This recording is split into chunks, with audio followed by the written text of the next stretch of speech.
So I'm currently behind the wheel of the 2021 Toyota Camry.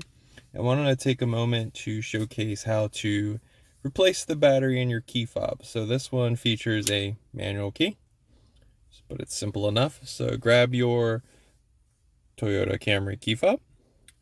Grab yourself a flathead as well. So I'm using this little titanium flathead. Flip it on the back side, so opposite where you see the buttons, but where it would connect to a keychain. You're going to see a little slot tucked hidden right here. You're going to grab your flathead and you're going to stick it right there and pop upwards. It's real simple. It's going to release the latch. You're going to see this orange battery protector, which is really good on Toyota's part.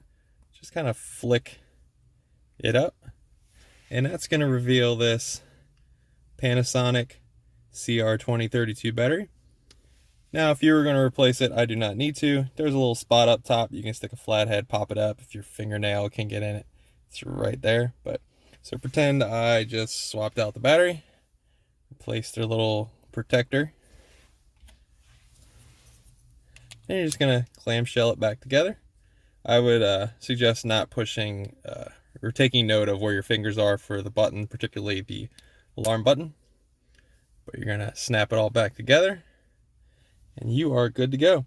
So there's no need to go to any dealer to rekey or recode the key to your car or anything like that. You just simply swapped out the battery. Hope this helped. Thanks for watching.